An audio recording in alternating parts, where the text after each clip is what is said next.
Hello students, मैं doctor Jaswant Singh triple S institute से बोल रहा हूँ, पीजी कॉलेज से।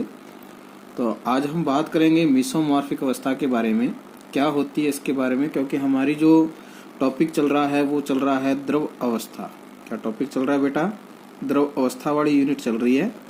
इस यूनिट में हम आगे की ओर बढ़ गए हैं। ये हमारा अगला पॉइंट आ रहा है मीसोमॉर्फिक अवस्था।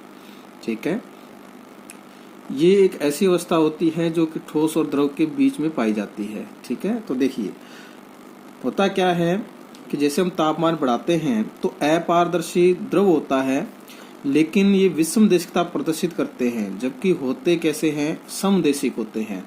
आपको अच्छी तरह से पता है कि जो ठोस होते हैं वो दो प्रकार के होते हैं, क्रिस्टलीय और अक्रिस्टलीय। ठीक है ना?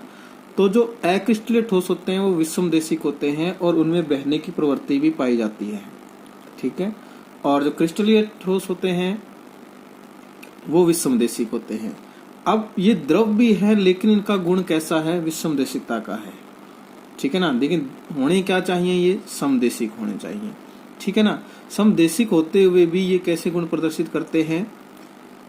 विषमदेशिक गुण प्रदर्शित करते हैं, जो कि एक क्रिस्टल का गुण होता है। ठीक है ना? इसलिए इन्हें द्रव क्रिस्टल कहा जाता है। क्या नाम देते हैं इन्हें? लिक्विड क्रिस्टल नाम देते हैं। विसोमॉर्फिक एक इंग्लिश शब्द है, अवस्था को हम स्टेट में बोलते हैं, स्टेट। विसोमॉर्फिक स्टेट हो जाएगा। ठीक है, और विषमदेशिक का होता है एनाइसोट्रॉपिक, एंड जो समदेशिक होता है इसको बोलते हैं आइसोट्रॉपिक। ठीक है, ये हमारा आइसोट्रॉपिक होता है इंग्लिश में, और ये हमारा क्या होता है? एनाइसोट्रॉपिक।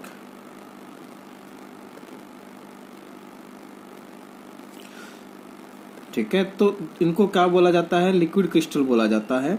अगला है कि जो लिक्विड क्रिस्टल होते हैं उनमें क्या खास बात है, उनके बारे में बात करेंगे। तो देखिए, लिक्विड क्रिस्टल में अधिकांश श्यानता, पृष्ठ तनाव, ठीक है, श्यानता यानी विस्कोसिटी, पृष्ठ तनाव यानी सरफेस टेंशन और गतिशीलता आदि के गुण द्रवों के समान ही होते हैं। जो लिक्विड होते हैं उनके क्या है? बिल्कुल सेम ही लगता है, न कि क्रिस्टलीय ठोसों की पदार्थों की तरह होता है। ठीक है ना? यानी कि द्रव क्रिस्टल हैं ये इनके अंदर पूरे जो गुण हैं वो ठोसों के नहीं हैं।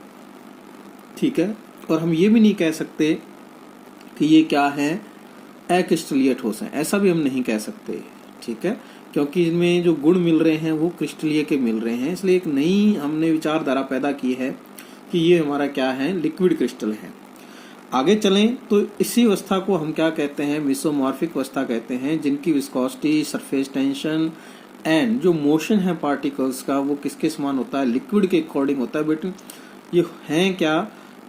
लिक्विड के अकॉर्डिंग है, लेकिन ये क्या है? सॉलिड नहीं है। ठीक है ना? तो ऐसे जो स्टेट होती है किसी भी कंपाउंड की, उनको हम क्या बोलते हैं? मीसोमॉर्फिक स्टेट बोलते हैं या अवस्था बोलते हैं। अगला आता है कि मीसोमॉर्फिक अवस्था को, जिसमें मीसो वर्ड लिया गया है, वो एक ग्रीक वर्ड है जिसका मतलब होता है मध्यावस्था, मिडल स्टेट।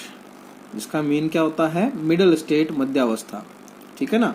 तो मध्यावस्था का मतलब क्या है? मिडल स्टेट से है। ठीक है, ये एक ग्रीक शब्द है। अब ठोस अवस्था जो होती है, अगर हम तापमान को क्या करें? इंक्रीज करें, टेम्परेचर को क्या करते हैं? अगर हम बढ़ाते हैं, ऐसी स्थिति में ठोस अवस्था किसमें बदलती है? द्रव अवस्था में बदलती है। लेकिन मध्य में एक अवस्था आ जाती है, मीसोमॉर्फिक अवस्था। ठीक है ना? तो ये अपने यूं कह सकते हैं कि ताप धीरे धीरे बढ़ाएं तो पहले हमें बीच में एक अवस्था मिलती है जिसका नाम है मीसोमॉर्फिक स्टेट मिलती है। उसके बाद वो अवस्था जो है वो किसमें बदलती है? द्रव अवस्था के अंदर परिवर्तित होती है। अगला है, एग्जाम्पल के तौर पे बात करें कि हमारे पास कुछ एग्जाम्पल्स हैं। जैसे मीसोमॉर्फिक अवस्था ज्यादातर लंबी श्रृंखला वाले कार्बनिक यौगिकों में पाई जाती है, यानी कि जिनके अंदर लॉन्ग चेन होती है इस तरह से, और बीच बीच में जैसे नाइट्रोजन हो गया या डबल बॉन्ड किसी के साथ कार्बन के साथ हो गया, इस तरह से लॉन्ग चेन होती है। और एंड पॉइंट पे या तो क्या हो? OR ग्रुप हो, या OR, या क्या हो? COOR एस्टर ग्रुप हो। ठीक है ना? तो इस तरह के ग्रुप क्या होते हैं? प्रेजेंट होते हैं। तो ऐसे जो कंपाउंड होते हैं वो मीसोमॉर्फिक स्टेट को क्या करते हैं? प्रदर्शित करते हैं, शो करते हैं। जैसे for example P cholesterol benzoate, ये एक एग्जांपल है जिसके अंदर ये सर्वप्रथम देखा गया था। एक ऐसा कंपाउंड जिसमें सबसे पहले मीसोमॉर्फिक स्टेट को स्टडी किया गया वो है पैरा कोलेस्टेरॉल बेंजोएट। ठीक है, इसके हम बात करते हैं। कहता है कि जैसे हम पैरा कोलेस्टेरॉल बेंजोएट को ठोस था, ये सॉलिड होता है, इसको हम गर्म करते हैं 145 डिग्री सेल्सियस पर, तो हमें एक मीसोमॉर्फिक स्टेट मिलती है। ठीक है ना। तो जिस स्टेट पर ये मिलता है उसको बोलते हैं संक्रमण ताप, या इसको इंग्लिश में बोलते हैं ट्रांजिशन टेम्परेचर। क्या बोलते हैं? Transition temperature. ठीक है ना। तो ये ट्रांजिशन टेम्परेचर जो है, ठीक है, उस कितना है इसका 145 डिग्री सेल्सियस है। इस पर हमें मीसोमॉर्फिक स्टेट क्या होती है फाइंड आउट होती है या मिलती है। अगर हमने टेम्परेचर को और बढ़ाया तो हमें इस बिंदु का क्या आ जाता है, गलनांक प्राप्त हो जाता है, और ये पूर्ण रूप से स्वच्छ द्रव के अंदर क्या हो जाता है, परिवर्तित, लिक्विड स्टेट में परिवर्तित हो जाता है। यानी कि ये एक ऐसी अवस्था रहेगी कोलेस्टेरॉल बेंजोएट की जो 145 डिग्री सेल्सियस पे आएगी, जो ना तो अच्छी तरह से ठोस है और ना ही अच्छी तरह से द्रव अवस्था के अंदर है। यानी कि एक तरह से ये क्या है, मध्य की अवस्था होती है। अगर हम बात करें कि इनमें कौन कौन से गुण धर्म पाए जाते हैं, तो उसके लिए हम बात करते हैं।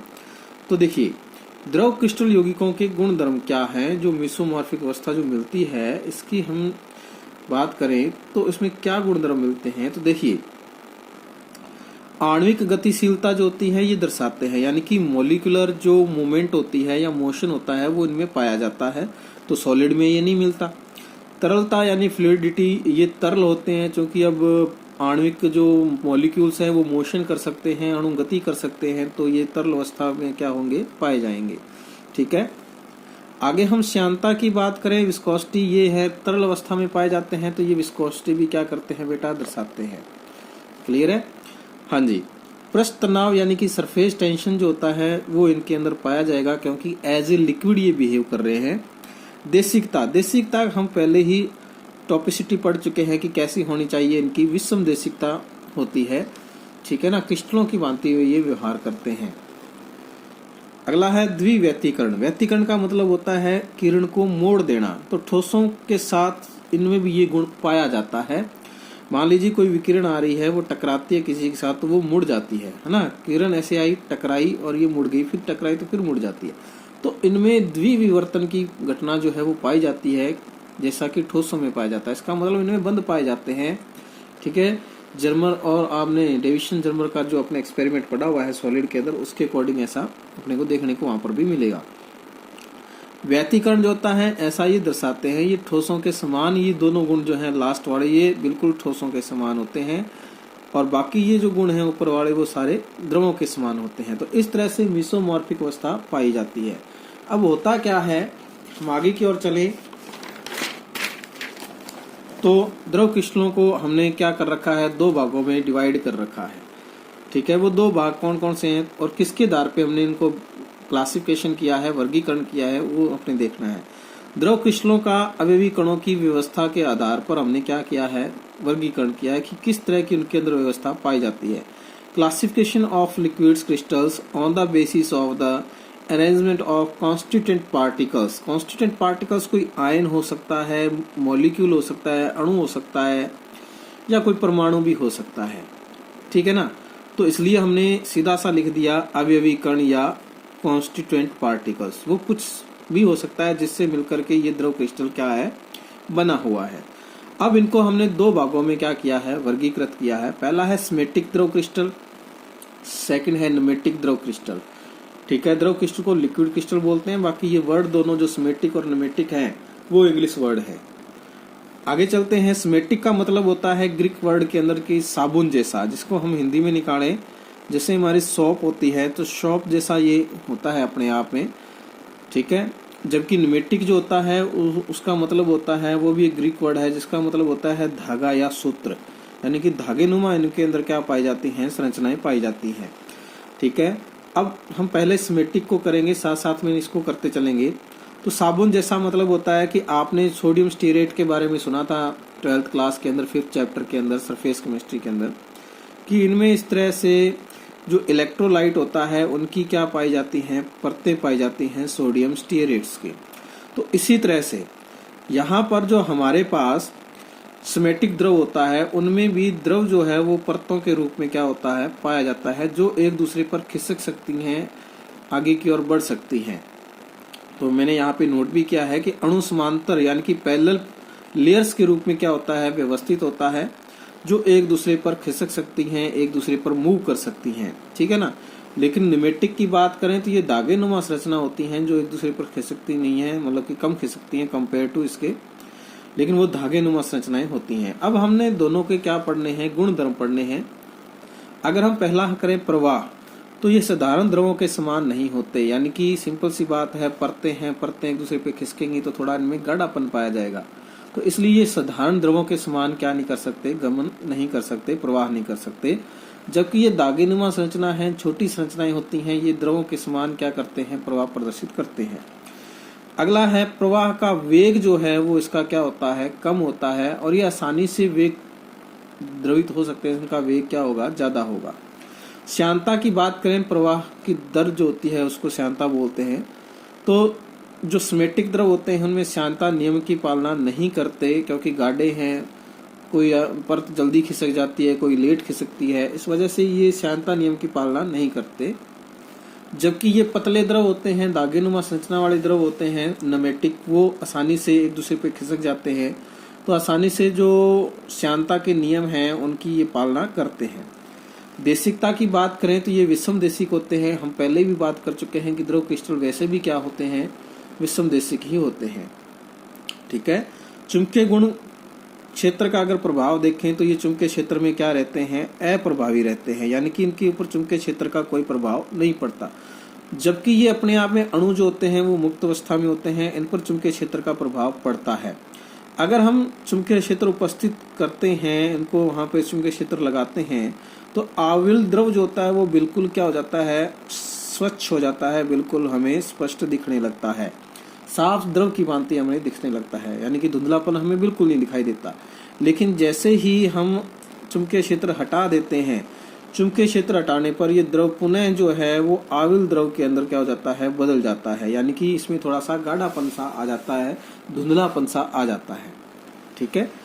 अगली बात करें कि प्रकाश का प्रकीर्णन है वो अलग अलग तरंग दैर्ध्य पर होता है, इसलिए अलग अलग ये अपने को रंग इसके अंदर दिखाई देते हैं। अगर हम इनमें बात करें कि जो नमेटिक द्रव हैं उनमें प्रकाश की उपस्थिति का दागेनुमा संरचनाएं हमें क्या होती हैं, दिखाई देती हैं, ठीक है। अगर इसके उदाहरण की बात करें तो दो उदाहरण हैं, एथिल पैरा एजॉक्सी बेंजोइड जो कि 114 डिग्री सेल्सियस पे होता है, एथिल पैरा एजॉक्सी सिनेमेट जो होता है वो 140 डिग्री सेल्सियस पर सिमेटिक द्रव की भांति व्यवहार करता है। जबकि पैरा एजॉक्सी एनिसोल जो है वो 116 डिग्री सेल्सियस पर, और पैरा मेथॉक्सी सिनेमिक अम्ल जो है वो 170 डिग्री पर क्या करता है, निमेटिक द्रव की तरह, क्रिस्टल द्रव की तरह क्या करेगा, व्यवहार करेगा। अब हमारे पास है कि सिमेटिक द्रव और निमेटिक द्रव की भांति हमारे पास कुछ और अवस्थाएं भी पाई जाती हैं द्रव क्रिस्टल की, उनको हम अध्ययन करेंगे, लेकिन मुख्य तौर पर हमारे पास दो ही हैं, सिमेटिक और निमेटिक। अगला आता है एक और अवस्था है जिन्हें हम मिश्रित द्रव क्रिस्टल बोलते हैं, अपने आप में एक अलग से अवस्था बनती है, मिक्स्ड लिक्विड क्रिस्टल बोलते हैं। इनमें क्या होता है कि सिमेटिक व निमेटिक दोनों के समान गुण धर्म इनके अंदर पाए जाते हैं, यानी कि इनमें सिमेटिक गुण वाली भी अवस्था पाई जाती है और निमेटिक वाली भी पाई जाती है। तो किस तरह से ये वर्क होती है आगे हम देखते हैं। कहता है कि अगर हम इनको और ज्यादा गर्म करने पर ये सिमेटिक द्रव क्रिस्टल में परिवर्तित हो जाते हैं, यानी कि हमें टेम्परेचर को बहुत स्लोली क्या करना है, गर्म करना होता है। जैसे एथिल एनिसेल पैरा एमिनो सिनेमेट है, एक ऐसा कंपाउंड है जिसका नाम है एथिल एनिसेल पैरा एमिनो सिनेमेट, जिसको हम शॉर्टकट में लिखते हैं एथिल एनिसेल पैरा एमिनो सिनेमेट। तो ये EPCAC जो है वो कंपाउंड है, ठीक है, जिसका नाम हमने शॉर्टकट में डिसाइड किया है। आगे देखिए EAPAC जो है वो पहले क्या होता है, ठोस होता है, इसको हमने 83 डिग्री सेल्सियस पर हीट किया, गर्म किया, तो ये पहले सिमेटिक द्रवावस्था की पहली परत आती है या पहली प्रावस्था आती है, तो थोड़ी सी गाढ़ी होती है। हमने थोड़ा सा और गर्म किया 91 डिग्री सेल्सियस पर, तो सिमेटिक प्रावस्था की क्या आ गई, सेकंड स्टेज आ गई हमारे पास, क्योंकि अब इससे ज्यादा और गर्म करेंगे तो तीसरी में बदल जाएगी। और 118 डिग्री सेल्सियस पर गर्म करते हैं तो वो निमेटिक यानी कि दागेनुमा संरचनाओं में टूट जाती हैं, तो निमेटिक प्रावस्था का क्या होता है, निर्माण होता है। और 139 डिग्री सेल्सियस पे गर्म करेंगे तो ये EPAC जो है वो द्रव अवस्था में, स्वच्छ द्रव अवस्था के अंदर क्या हो जाती है, परिवर्तित हो जाती है। लेकिन हमें तो मेसोमेरिक यानी कि द्रव क्रिस्टल अवस्था पढ़नी है, तो इनमें हमें दो तो सिमेटिक मिलती हैं और एक क्या मिल रही है, निमेटिक प्रावस्था मिल रही है। ये दो जो हैं वो मेरे पास क्या है, सिमेटिक प्रावस्था मिलती हैं और एक क्या मिलती है, निमेटिक प्रावस्था, और दो सिमेटिक मिलती हैं। तो इस तरह से यहाँ पर हमें इन दोनों का एक मिश्रण प्राप्त होता है 83 डिग्री सेल्सियस से लेकर के 180 डिग्री सेल्सियस के बीच में। तो इस अवस्था को हम क्या कहेंगे, मिश्रित द्रव क्रिस्टल कहेंगे। अब अगला एक आता है कोलेस्ट्रिक द्रव क्रिस्टल। अगला कौन सा है, कोलेस्ट्रिक द्रव क्रिस्टल क्या होते हैं, इनके बारे में हम बात करें। या जो यहाँ पर क्या होता है कि निमेटिक प्रावस्था की तरह पतले द्रव निमेटिक, लेकिन सिमेटिक प्रावस्था की तरह क्या होता है, ध्रुवित प्रकाश का रंग दर्शाते हैं। यानी कि है तो वो निमेटिक प्रावस्था की तरह पतले द्रव है, लेकिन वास्तविकता में वो हैं क्या, सिमेटिक प्रावस्था की तरह प्रकाश करते हैं। यानी ना तो वो निमेटिक में आया है और ना ही वो सिमेटिक में आया है। यानी कि ऐसी प्रावस्था हमें कहाँ से मिलेगी, 118 और 91 डिग्री सेल्सियस के कहीं बीच में मिलने की संभावना होती है ना तो वो पूर्णतः क्या है, सिमेटिक है, और ना ही पूर्णतः क्या है, निमेटिक है। लेकिन इनको सबसे पहले अध्ययन किया गया, वो किया गया कोलेस्टेरॉल बेंजोइट के अंदर, है ना, या इसको बेंजोइट बोलते हैं। इसके अंदर हमने सबसे पहले इनका अध्ययन किया था। तो यहाँ पर हमने बात करनी है कि निमेटिक प्रावस्था की तरह पतला तो है, लेकिन गुण किसके पाए जा रहे हैं, सिमेटिक प्रावस्था के पाए जा रहे हैं। तो ऐसी अवस्था जो सबसे पहले मिली वो कोलेस्टेरॉल बेंजोइट के अंदर मिली। तो कोलेस्टेरॉल बेंजोइट की बात करें तो कोलेस्टेरॉल बेंजोइट जो है वो पहले ठोस होता है। जब इसको हम 145 डिग्री पर गर्म करते हैं, सेल्सियस पर हीट करते हैं, तो कोलेस्टेरॉल बेंजोइट ही रहता है। लेकिन कोलेस्टेरॉल का कौन सी अवस्था प्राप्त होती है, हमें द्रव अवस्था प्राप्त होती है, जिसे को कोलेस्टेरिक द्रव अवस्था कहते हैं, जो हमें प्रावस्था प्राप्त होती है, जिसमें निमेटिक और सिमेटिक दोनों के गुणधर्म पाए जाते हैं। और अगर हम 178 डिग्री सेल्सियस पे गर्म कर दें तो ये कोलेस्ट्रॉल बेंजोइट द्रव अवस्था के अंदर क्या हो जाएंगे, परिवर्तित हो जाएंगे। अगर हम बात करें यहाँ पर कि सिमेटिक प्रावस्था के अंदर क्या होता है कि द्रव ऐसे परतों के रूप में पाया जाता है, ठीक है ना, ये परतें एक दूसरे पर खिसक सकती हैं। निमेटिक के अंदर क्या होता है, ये परतें नहीं पाई जाती। जैसे ये परत मिल रही थी हमें यहाँ पर, इस तरह से परतें नहीं हैं, ये ऐसे सीधे धागे से हमें यहाँ पर क्या होते हैं, दिखाई देते हैं। ये निमेटिक प्रावस्था होती है। कोलेस्ट्रिक जो प्रावस्था होती है, इसमें ये इस तरह से है, तो ये धागे नुमा संरचना, लेकिन है किस रूप में, परतों के रूप में। जैसे ये एक परत के रूप में इधर दिख रहे हैं, एक परत के रूप में इधर दिख रहे हैं, एक परत के रूप में इधर दिख रहे हैं। तो यहाँ पर हमारे पास विभिन्न प्रकार की क्या दिख रही हैं, परतें सी दिख रही हैं, ठीक है ना। तो इस तरह से ये परतों के रूप में पाए जाते हैं, लेकिन वास्तविकता में ये हैं क्या, निमेटिक प्रावस्था की तरह पतले द्रव होते हैं, ठीक है ना। धागे भी हैं और इनमें मतलब कि ये लेयर्स भी हैं, जो कि एक एक अलग अलग अवस्थाओं के अंदर घूमते हुए दिखाई दे रहे हैं, ठीक है। अब ऐसे गुण वाली अवस्था भी होती है जो समदेशी गुणों को क्या करती है, प्रदर्शित करती है। उनके इस तरह से धागे जो हैं वो अव्यवस्थित रूप से व्यवस्थित रहते हैं। अगला टॉपिक आता है थर्मोग्राफी। थर्मोग्राफी क्या है, एक बात अपने को इसमें ध्यान रखनी है। जब हम मेसोमॉर्फिक प्रावस्था के लिए ग्राफ खींचा जाता है, उसी ग्राफ को हम क्या कहते हैं, थर्मोग्राफिक ग्राफ बोलते हैं। क्या काम है, कब खींचा जाता है, कहता है कि मेसोमॉर्फिक प्रावस्था जो होती है, जब हम इसको गर्म करते हैं, यानी कि ये मान लीजिए मेसोमॉर्फिक अवस्था है, मेसोमॉर्फिक प्रावस्था है, इसको हम क्या करेंगे, गर्म करेंगे, तो आपको पता है कौन सी अवस्था में बदलेगा, द्रव प्रावस्था में बदलेगा ये, ठीक है ना। तो जब इसको गर्म करते हैं तो ताप में क्या की जाएगी, वृद्धि की जाएगी। तो समय के साथ ताप में जब वृद्धि करते हैं तो इसमें क्या परिवर्तन आता है, इन दोनों के बीच में जो ग्राफ खींचा जाता है उसे ही हम इस थर्मोग्राफी ग्राफ कहते हैं। क्या उपयोग में आता है, इसके बारे में बात करें। उपयोग देखिए, कोलेस्ट्रिक द्रव क्रिस्टलों के मध्य रिक्त स्थान ताप को साथ साथ परिवर्तित होता रहता है, यानी कि इनके अंदर जो ये गैप होता है बीच बीच में, ठीक है ना, तो ये जो गैप हैं ये क्या होता है, बदलते हैं। तो जैसे हम प्रकाश डालेंगे तो प्रकाश की तरंगदैर्ध्य या उसकी जो किरणें हैं उनका परावर्तन भी क्या होगा, अलग अलग तरंगदैर्ध्य पे होगा, तो हमें अलग अलग रंग क्या होते हैं, दिखाई देते हैं, ठीक है। तो साथ साथ परिवर्तित होता है। परावर्तित प्रकाश की तरंग दैर्ध्य भी क्या होती है, रंग बदलती है। मान लो पहले ज्यादा तरंग दैर्ध्य की है तो रेड कलर कम, अगर ज्यादा मतलब उसका क्या हो रहा है, जिसे हिंदी में तो उसके रिफ्लेक्शन बोलते हैं। तो परावर्तन जो होता है वो अगर ज्यादा हो रहा है तो हमें वॉयलेट कलर दिखेगा, अगर कम हो रहा है तो रेड कलर दिखेगा। इस तरह से विबग्योर जो हमें है वो यहाँ पे फॉर्म होता है। तो इस तरह से अलग अलग कलर हमें यहाँ पर क्या होंगे, शो होंगे। तो इसका क्या उपयोग है, इसका क्या यूज कर सकते हैं अपने, तो इसका यूज करने के लिए देखिए कहता है कि इसके शरीर के किसी भाग का ताप हम क्या कर सकते हैं, ज्ञात कर सकते हैं। कैसे करते हैं, इसके लिए हम क्या करते हैं, कोलेस्ट्रिक जो द्रव होता है उसकी थोड़ी सी मात्रा शरीर के अंदर डाल देते हैं, इंजेक्ट कर देते हैं। जैसे हम कोरोना की वैक्सीन लगवाते हैं तो इंजेक्ट करेंगे तो कैंसर पीड़ित क्षेत्र जो होगा जहां पर इसका कलेक्शन हो जाता है, जहां पर कोशिकाएं ज्यादा हैं वहां पर इनका क्या हो जाएगा, कलेक्शन हो जाएगा। अब जैसे ही हम प्रकाश की किरणें वहां डालेंगे तो वो अपना अलग से रंग हमें क्या करती हैं, दिखाई देता है। और उसे हम उन किरणों को हम क्या कर लेते हैं, अध्ययन कर लेते हैं, एक ग्राफ प्राप्त कर लेते हैं। तो इस तरह से कैंसर पीड़ित क्षेत्र को पता लगाने में या उसका अध्ययन करने में इसका क्या किया जाता है, प्रयोग किया जाता है। हेलो दोस्तों, मैं था डॉक्टर जसवंत सिंह। आपको ये आई थिंक मैं समझाने में समर्थ रहा हूँ, और समझ में आया हो तो इस चैनल को भी लाइक करना, शेयर करना, और वीडियो को भी समझना बार बार बेटा, ये मेन काम होता है हमारा। ठीक है, okay, bye, have a nice day.